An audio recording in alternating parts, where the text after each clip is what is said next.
I never imagined that building a multi-million-dollar construction company would be easier than maintaining the foundation of my own marriage. For 30 years, I had crafted structures that defied gravity, yet failed to see the cracks forming in my own home. My name is Michael Thorne, and at 62, I discovered that everything I believed about my life was an expertly constructed illusion. The morning it all began started like any other at Thorne Construction headquarters in downtown Boston. The autumn sun painted golden streaks across my corner office's windows as I reviewed the blueprints for our latest project, a revolutionary eco-friendly corporate campus that would cement our reputation as industry innovators. Sarah, my wife of 32 years, had left early for her regular tennis match with her friend Claire, something that had become part of her weekly routine over the past year. "Mr. Thorne." My assistant Jennifer's voice crackled through the intercom. "Your son David is here to see you. He says it's urgent." I looked up, surprised. David, my eldest and the company's CFO, rarely came to my office unannounced. Something in my gut tightened, a builder's instinct for impending structural failure. "Send him in." David entered, his usually impeccable appearance showing signs of strain. His tie was slightly askew, and dark circles shadowed his eyes. He closed the door behind him with deliberate care, reminding me of how he used to close his bedroom door as a teenager when he had bad news to deliver. "Dad, we need to talk." He remained standing, hands gripping the back of the visitor's chair. "It's about Mom, and the company." The way he paired those two subjects sent a chill through me. "What about them?" "I've been going through the books, doing a deep audit of our accounts." He paused, swallowing hard. "There are irregularities. Large sums of money being transferred to offshore accounts." I traced them back to Mom's personal account. The world tilted slightly on its axis. "That's impossible. Sarah doesn't have access to company funds." "She doesn't," David agreed, finally sinking into the chair. "But Robert does. Robert Chen, my chief financial advisor and oldest friend. The man who had stood beside me at my wedding, who had helped me build this company from the ground up." The implications of what David was suggesting felt like a wrecking ball to my chest. "How much?" My voice sounded distant, even to my own ears. $15 million over the past year." David pulled out a tablet, his fingers dancing across the screen. "But that's not all. I hired a private investigator when I first noticed the discrepancies. Dad. Mom and Robert have been meeting at the Morton Hotel every Thursday. There is no tennis match with Claire." The golden sunlight suddenly felt harsh, exposing. I thought about all the late nights Robert and I had spent planning the company's future, all the family dinners where he sat at our table, all the confidences shared over decades of friendship. I thought about Sarah's distant smiles, her new tennis routine, the subtle changes in her behavior I had attributed to empty nest syndrome after our youngest left for college. "Show me everything," I said, my voice steady despite the earthquake rumbling through my world. David nodded, pulling up documents, bank statements, and surveillance photos that would forever change how I viewed my life. As I absorbed each new piece of evidence, something shifted inside me. The initial shock gave way to a cold, calculating clarity. I had built an empire by anticipating problems and engineering solutions. Now, facing the greatest structural failure of my life, those same skills would serve a different purpose. "Does anyone else know about this?" I asked, already formulating plans within plans. "Just the PI, and he's extremely discreet." I made sure of that. David hesitated. "What are you going to do?" I stood and walked to the window, watching the city I had helped shape spread out below me. In the reflection of the glass, I saw not just my own face, but the face of a man who had been played for a fool. The master builder who had failed to see the termites eating away at his foundation. "Nothing," I said quietly. "For now, we do nothing." David started to protest, but I held up my hand. "The first rule of construction, son, You never demolish a structure without first understanding exactly how it was built. We need to know more, about the accounts, about their routine, about everything. We need to understand the full scope of their betrayal before we decide how to bring it all down.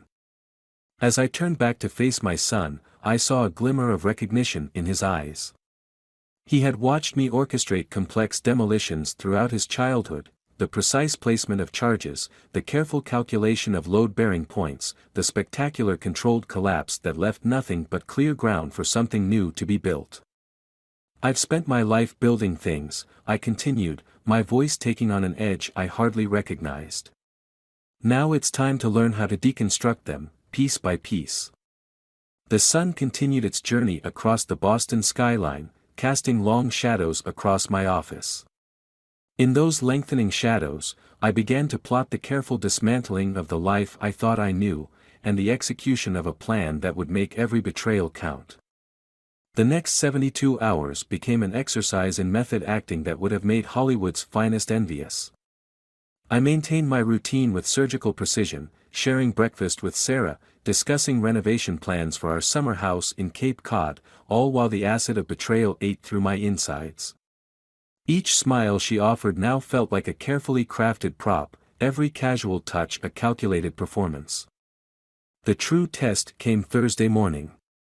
Sarah packed her tennis bag with practiced efficiency, the gold bracelet I'd given her for our 30th anniversary catching the light as she moved. "Don't forget we have dinner with the Hendersons tonight," she reminded me, pressing a kiss to my cheek that felt like a brand of deceit. "Of course," I replied, watching her through new eyes. The woman before me was simultaneously my wife of 3 decades and a perfect stranger. "Have fun with Claire." The moment her car disappeared down our circular driveway, I activated the plan I'd spent 3 sleepless nights constructing. David had positioned our most trusted security team members at strategic locations around the Morton Hotel. Meanwhile, I had a different destination in mind. Claire answered her door on the 3rd knock, surprise flickering across her face. "Michael? What are you doing here?" "We need to talk about Sarah's tennis lessons," I said, watching her expression carefully. The slight widening of her eyes, the almost imperceptible step backward, Claire had always been a terrible poker player. I don't know what you mean." Her hand clutched the doorframe like a lifeline. "Don't insult both of us, Claire. You've been covering for her, haven't you? How long have you known about Robert?" The facade crumbled. Claire's shoulders sagged as she ushered me inside, her living room a shrine to 20 years of neighborhood book club meetings and ladies' luncheons. "Since it started," she admitted, sinking into her floral armchair. "Sarah said it just happened, that you were always so focused on the company." "And the money?" I pressed, my voice maintaining its dangerous calm. "Did she tell you about that too?" Claire's confusion was genuine. "Money? What money?" "Interesting." So Sarah had compartmentalized her deceptions, keeping even her confidant in the dark about the full scope of her betrayal. I filed this information away, another piece in the evolving puzzle. "Never mind," I said, standing. "But Claire, I need you to do something for me. Keep pretending. Don't tell Sarah about this visit. Can you do that?" She nodded, guilt and relief warring on her face. As I left, I realized Claire would be the least of my concerns. The real performance was yet to come. Back at the office, Robert swaggered into our weekly executive meeting, every inch the trusted advisor and friend. "Michael, I've been looking at the Porter project numbers. We might need to restructure some investments." I watched him speak, marveling at his composure. Here was a man who had spent the morning in a hotel suite with my wife, and now sat across from me discussing business as if nothing had changed. The sheer audacity of it was almost admirable. "Whatever you think is best, Robert. I trust your judgment completely." The words tasted like ash in my mouth. David, sitting to my right, maintained his professional demeanor, but I could feel the tension radiating off him. After the meeting, he followed me to my office. The PI sent new information, he said, closing the door. They're planning something big. Robert's been making calls to a law firm specializing in hostile takeovers. And Mom, she's been meeting with a divorce attorney. The revelation should have felt like another blow, but instead, it brought clarity. They weren't just having an affair, they were orchestrating a complete coup, personal and professional. Perfect, I said, surprising both David and myself with the genuine smile that spread across my face. They think they're the architects of this situation, but they've just handed us the blueprint for their own undoing. I moved to my desk, pulling up the company's organizational chart. You know what happens when you want to bring down a building, David? You don't start at the top. You identify the support structures, the load-bearing walls. You find the points that, when removed, will cause the entire structure to collapse under its own weight. Understanding dawned in my son's eyes. The offshore accounts. Just the foundation, I confirmed. Robert's been careful, but everyone has weak points. Everyone has secrets they think are buried too deep to find. Get me everything on him, not just the recent stuff. I want to know about every project he's ever touched, every deal he's ever made. No one survives 30 years in this business without cutting corners somewhere. As David left to make the arrangements, I turned to the wall of windows that had witnessed so many of my triumphs. In the gathering dusk, my reflection seemed older, harder. The man Sarah had married, the trusting builder of dreams, was being dismantled piece by piece, replaced by someone else entirely. My phone buzzed with a text from Sarah, heading home soon. Don't forget about the Hendersons. I typed back a pleasant acknowledgement, then opened my desk drawer.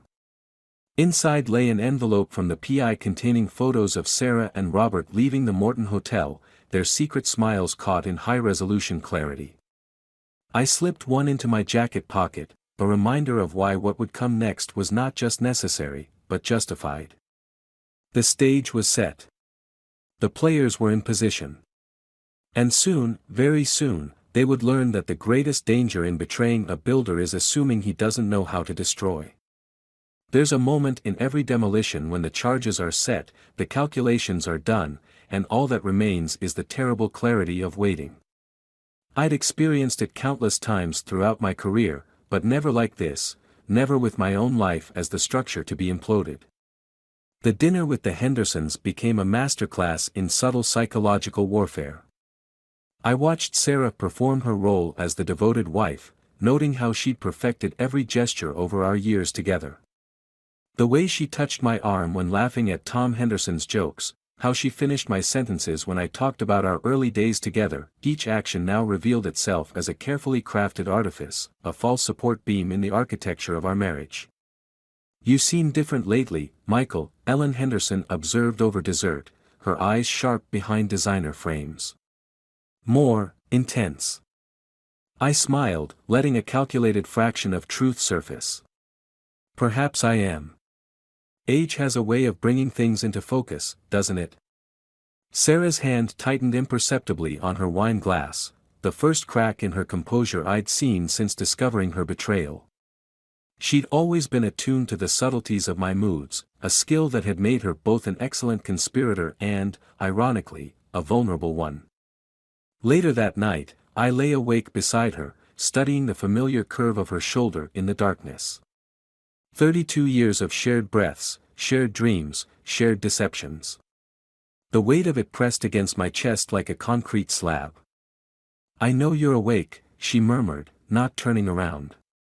Just thinking about the Porter project, I lied smoothly, having learned from the best. Robert's concerns about the investment structure. She stiffened slightly at his name, another hairline fracture in her performance.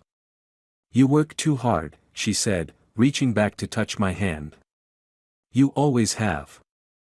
The gesture, once comforting, now felt like a probe testing for structural weaknesses. I let my fingers entwine with hers, wondering if she could feel the seismic shifts beneath my skin. Morning brought new intelligence from our investigation. David arrived early, his tablet laden with digital dynamite. "We found something in Robert's past," he said, his voice tight with controlled anger. "Remember the Madison Square development in '98? I nodded. It had been one of our early triumphs, the project that put Thorne Construction on the map. Robert falsified the environmental impact reports. He bribed officials to push through permits that should never have been granted. The building's foundation sits on contaminated soil that's been leaching toxins into the groundwater for 25 years. The revelation hit like a shaped charge, precise and devastating. Do we have proof?" David's smile was grimly satisfied. "Better. We have the original reports, the wire transfers, and 3 former officials willing to talk. One's on his deathbed, wants to clear his conscience." I absorbed this information, feeling it slot into place within my larger design. What about the current environmental impact? Containable with immediate intervention. Expensive, but not catastrophic if addressed now. I stood, moving to the window wall that had become my planning station. Send an anonymous tip to the EPA. Then leak copies of the documentation to the environmental watchdog groups that have been criticizing our industry. But wait. I checked my watch. Give me 48 hours first. Why the delay? Because, son, in demolition, timing is everything. And I need to have a conversation with our friend Robert first. The meeting was set for later that afternoon, a routine financial review that would become anything but routine. As I prepared, I received an unexpected visitor, Claire. "I had to come," she burst out, closing my office door. "Sarah, she's planning something big. She asked me to hold on to some documents, personal papers. Michael, there's a letter there, something about proof of corporate malfeasance going back decades. She said it was insurance." I kept my expression neutral, even as pieces of the puzzle rearranged themselves. "Thank you, Claire. Would you be willing to do one more thing for me?" She nodded, guilt and loyalty warring in her expression. "Give her these instead." I handed her a carefully prepared set of documents, authentic-looking papers that would lead Sarah and Robert down exactly the path I needed them to take. After Claire left, I stood at my window, watching the city I'd helped build spread out before me. Each structure represented years of planning, precision, and expertise. But now, I understood something crucial: the skills required to build an empire were the same ones needed to orchestrate its fall. My phone buzzed, Robert, confirming our afternoon meeting. I texted back a casual acknowledgement, then opened my safe and removed a single USB drive. On it was every piece of evidence we'd gathered, every secret we'd unearthed, every betrayal documented in merciless detail. The foundation was compromised. The support structures were mapped. And now, as I prepared to begin the controlled demolition of the life Robert and Sarah had so carefully planned, I felt something unexpected: not rage, not pain, but a cold, architect's appreciation for the elegance of what was to come. Because they had forgotten something crucial: before I was a builder, before I was a husband, I was a student of destruction. Every building I'd ever created began with understanding exactly how it could be brought down.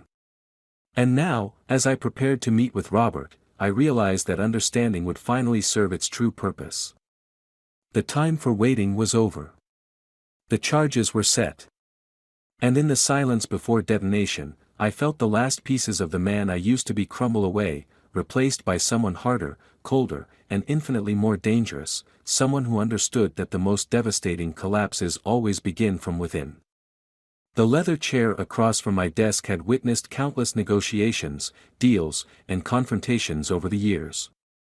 But as Robert settled into it that afternoon, neither of us could have known it would become the ground zero of his carefully constructed world's implosion. "The Porter Project numbers look solid," he began, spreading documents across my desk with the confident flourish of a magician who believes his audience doesn't see the mechanisms of his illusions. "Though we might need to restructure some of the offshore investments too." "Tell me about Madison Square, Robert." The words dropped into the space between us like a precision-guided explosive. I watched the impact ripple across his features, the microscopic tightening around his eyes, the almost imperceptible pause in his breathing. Master builders learn to read subtle signs of structural stress, master deceivers learn to hide them. Robert was both, but so was I. Ancient history, he said, his smile calculated to convey casual dismissal. One of our greatest successes, if I recall. Yes, quite an achievement. I removed the USB drive from my desk drawer, turning it slowly in my hands. Fascinating how you managed to get those environmental permits pushed through so quickly. Almost miraculous, one might say. The first hairline fracture appeared in his composure, a slight twitch at the corner of his mouth. Those were different times, Michael. Regulations were more flexible. Flexible. The word tasted bitter. Like wedding vows. Like loyalty. Like the bonds of 30 years of friendship. The silence that followed was dense enough to crack foundations. Robert's facade held, but I could see the mathematical precision of his mind calculating possibilities, measuring angles of escape. "I'm not sure I follow," he said carefully, but his hand had drifted to his tie, adjusting it against a throat that had suddenly gone dry. I plugged in the USB drive and turned my monitor toward him. "Let me help you follow, old friend. Let's take a virtual tour through the architecture of betrayal you've designed." For the next 20 minutes, I walked him through his own destruction, document by document, secret by secret. The falsified environmental reports. The bribes. The offshore accounts. The hotel receipts. With each revelation, I watched another support beam of his confidence buckle and crack. "How long?" I asked finally. "How long have you been planning to take everything from me?" His composure cracked along predetermined fault lines. It didn't start that way. Sarah was unhappy. You were always focused on the company, on the next big project. We just connected. Connected, I echoed, the word hollow as the spaces between floor joists. Over $15 million of company funds. Over plans for a hostile takeover. The color drained from his face. "Michael, we can explain. We can work something out. Like you worked something out with the environmental officials in '98. I stood, moving to the window wall. "The EPA receives an anonymous tip about Madison Square tomorrow morning. Every environmental watchdog group in the state gets copies of your original reports and proof of the bribes. Unless you sign everything over to me. Your shares, your positions, your claims to any company assets. You walk away with nothing but the clothes on your back and the knowledge that you're not spending the next decade in federal prison." "You're bluffing," he said, but uncertainty had begun to corrode his foundation. I turned back to face him, letting him see the demolition expert I'd become. "Robert, you of all people should know, I never build anything without knowing exactly how to tear it down. You have until morning to decide. Oh, and one more thing." I slid an envelope across the desk. "Give these to Sarah at your next Thursday meeting. Consider it my contribution to your connection." Inside were the photos from the PI, along with documentation of every cent they'd stolen, every lie they'd told, every scheme they'd plotted. But mixed in were also the falsified documents I'd given Claire, breadcrumbs leading down a path of my own design. After he left, his world crumbling around him, I received a text from Sarah, "Working late tonight. Don't wait up." I smiled at the familiar lie, knowing she was rushing to meet Robert, to strategize, to try to shore up the walls of their collapsing scheme. But they didn't understand, every move they'd make now would be within the blueprint I'd drawn, every escape route would lead exactly where I wanted them to go. That evening, as I sat in my darkened office watching the city lights flicker like distant detonations, David called with news that sent tremors through my own carefully laid plans. "Dad," his voice carried an edge of disbelief, "you need to see this. I found something in Mom's personal email, about Jennifer." "Jennifer? My assistant Jennifer?" She's been feeding them information for months. But that's not all. He paused, and I could hear him wrestling with the weight of what came next. She's Robert's daughter. The revelation hit like an unexpected structural failure, sending shock waves through the architecture of my revenge. In all my calculations, in all my careful planning, I'd missed a critical support beam. And now, as the implications cascaded through my mind, I realized that the demolition I'd planned might claim far more collateral damage than I'd intended. The question was, could I live with that? Or more importantly, had I already become someone who could? The revelation about Jennifer carved new fault lines through the bedrock of my certainty. I spent the night in my office, watching dawn bleed across the Boston skyline, each ray of light illuminating another facet of the moral maze I'd constructed around myself. The master builder in me understood that every structure, no matter how precisely engineered, harbors hidden weaknesses, joints that flex under pressure, materials that fatigue over time. But I never expected to find such fundamental flaws in the foundation of my revenge. Jennifer arrived at 8 sharp, as she had every morning for the past 5 years. I studied her through new eyes, searching for traces of Robert in her features. They were there, subtle but unmistakable, the same calculating intelligence behind her smile, the architectural precision of her movements. How had I missed it for so long? "Your usual coffee, Mr. Thorne?" she asked, the familiar question now laden with unfamiliar weight. "Actually, Jennifer, I need you to close the door. We should talk." The slight hesitation in her step, the microscopic tightening of her shoulders, I recognized Robert's tells in her body language, another blueprint I'd failed to read correctly. She settled into the chair across from me, her composure a perfect replica of her father's professional mask. "How long have you known?" I asked, my voice carrying the same quiet intensity one used when inspecting critical stress points in a structure. "Known what, Mr. Thorne?" But there was a tremor in her voice, a hairline crack in her facade.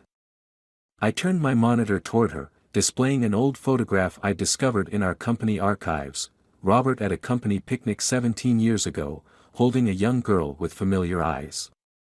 "About your father. About your role in all of this." The silence between us felt like the moment before a controlled demolition, that perfect stillness when everything hangs in balance, waiting for the first charge to detonate. Then, like a cascading collapse, her composure crumbled. "All my life," she whispered, tears cutting channels through her professional makeup. He's been paying for my mother's care all these years. Early onset Alzheimer's. The experimental treatments, the private facility. I owed him everything." Each word landed like another weight on an already strained structure. I thought of all the confidential information that had passed across her desk, all the meetings she'd scheduled, all the documents she'd handled. The architecture of Betrayal was more complex than I'd imagined, its support beams anchored in loves and loyalties I hadn't calculated for. "And Sarah?" I pressed, watching her reaction carefully. "Did you know about their plans?"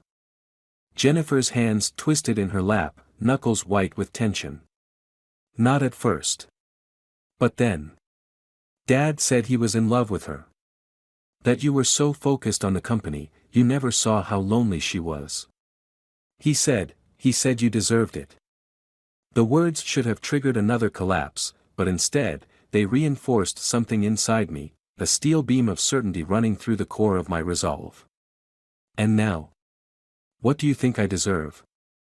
Her eyes met mine, Robert's calculation warring with something uniquely her own. I think everyone in this story deserves better than what we've become." I stood, moving to the window wall that had witnessed so many crucial moments in this unfolding drama. Below, Boston's morning traffic flowed like lifeblood through concrete arteries I'd helped construct. "You know what the hardest part of demolition is, Jennifer? It's not the technical challenges, not the structural calculations. It's understanding that once you press that button, there's no going back. Everything falls, not just the parts you intended to destroy. Are you going to fire me?"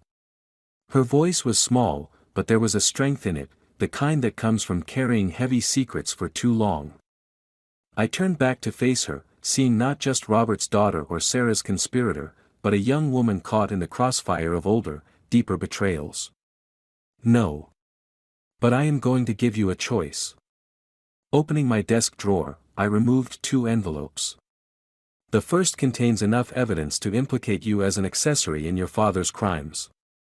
The second contains documentation of a promotion to head of strategic communications for our West Coast division. New city, new start, completely separate from whatever happens here. Her breath caught. Why would you? Because sometimes, Jennifer, the truest test of a structure isn't how well it stands, but how cleanly it falls. I'm offering you the chance to step clear of the debris. Tears spilled down her cheeks as understanding dawned. You're going to destroy him, aren't you? Everything he's built, everything he is. I'm going to do what master builders do, create space for something new to rise. I placed both envelopes on the desk between us. The choice is yours. But remember, you have your mother to consider. As she reached for one of the envelopes with trembling fingers, my phone buzzed. A text from Sarah: tennis cancelled today. Lunch instead. I smiled, knowing she was actually rushing to meet Robert, to process my ultimatum, to plot their next move. But what they didn't understand was that every escape route, every contingency, every desperate plan would only lead them deeper into the labyrinth I'd designed.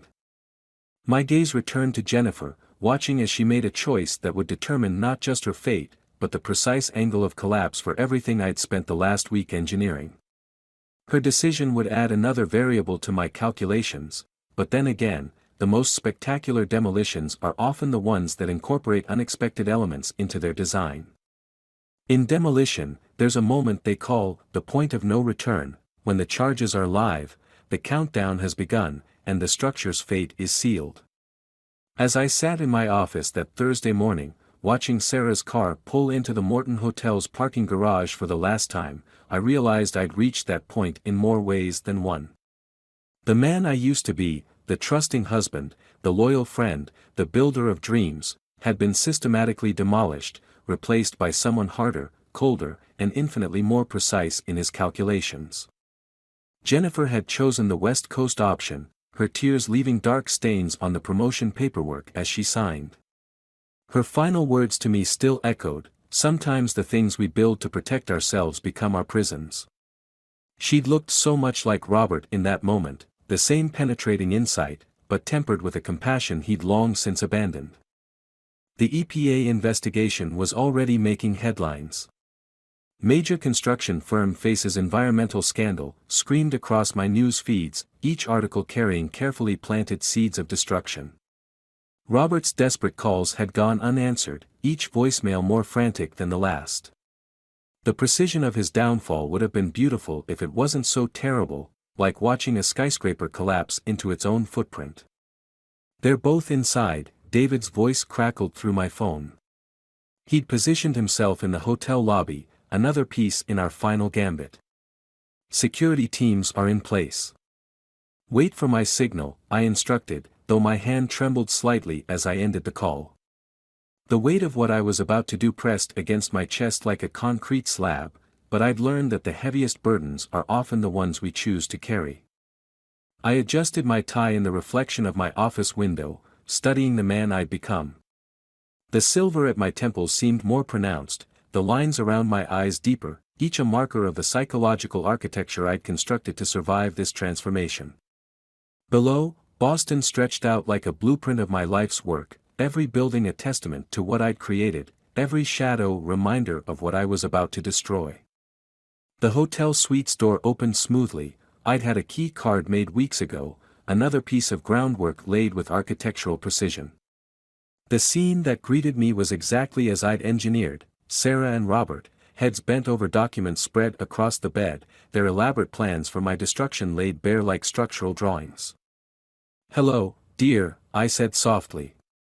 "No tennis today?" The color drained from Sarah's face so quickly I could almost hear the support beams of her composure cracking. Robert moved instinctively toward his briefcase, toward the documents he thought would save him, not knowing they were as carefully fabricated as the life he'd built with my wife. Michael. Sarah's voice trembled. This isn't what it looks like. I moved into the room, each step measured, deliberate. No, it's exactly what it looks like. The affair, the embezzlement, the planned takeover, it's all precisely as it appears. The only difference is that I've known for weeks, and everything you've done since then has been exactly what I wanted you to do. Robert found his voice, though it shook with barely controlled panic. Whatever you think you know. I know everything. I removed a thick envelope from my jacket. The falsified environmental reports. The bribes. The offshore accounts. Your daughter Jennifer. The mention of Jennifer hit him like a precision charge, demolishing what remained of his composure. You leave her out of this. I already have. She's on her way to San Francisco as we speak, the only innocent structure I chose to preserve in this demolition. I turned to Sarah, seeing 32 years of shared history crumble in her eyes. The divorce papers are being delivered to your attorney as we speak. You'll find the terms unnegotiable. You can't prove anything, she whispered, but her voice carried the hollow echo of a room already stripped bare. I smiled, and in the mirror behind her, I caught a glimpse of my expression, foreign yet familiar, like studying the final blueprints of a building you've watched rise from its foundation. That's where you're wrong, my love. I'm a builder. I understand that every structure, whether it's a skyscraper or a conspiracy, leaves traces. The trick is knowing where to look, and more importantly, how to use what you find. The next hour unfolded according to plan, the arrival of federal agents, carefully timed, the presentation of evidence, meticulously prepared, the collapse of their carefully constructed schemes, precisely engineered. I watched it all with the detached interest of a demolition expert observing his handiwork, noting how each support beam of their plot failed exactly as calculated. As they were led away, Sarah caught my arm. Why like this? She asked, her voice thick with tears. Why not just confront us weeks ago? I studied her face, still beautiful, still capable of stirring echoes of the love we'd shared. Because, Sarah, you taught me something valuable. Sometimes it's not enough to end a thing. Sometimes you have to ensure that when it falls, nothing can ever be built in its place. Later, standing in my office as dusk painted the sky in shades of destruction, I felt the weight of what I'd accomplished, and what I'd lost. The revenge had been perfect, the demolition complete. But as I stood amid the rubble of my old life, I realized that the hardest part of any demolition isn't the technical execution, but living with the empty space that remains. David found me there, still standing at my window wall. It's done, he said simply. The board has accepted Robert's resignation. The environmental cleanup plans are in motion. Mom's lawyers have accepted the terms. It's over. But we both knew it wasn't over. It was merely the end of one structure and the beginning of another. Because that's what master builders do, we take the ruins of what was and use them as the foundation for what will be. I touched the glass, my reflection overlaying the city I'd helped build. The man looking back at me was neither the trusting fool I'd been nor the cold-eyed architect of revenge I'd become. He was something else entirely, a builder who had learned that sometimes the most important structures are the ones we create within ourselves, in the spaces left behind by betrayal. No, son, I said quietly, already seeing the blueprints of our future taking shape in my mind. It's not over. It's just time to build something new.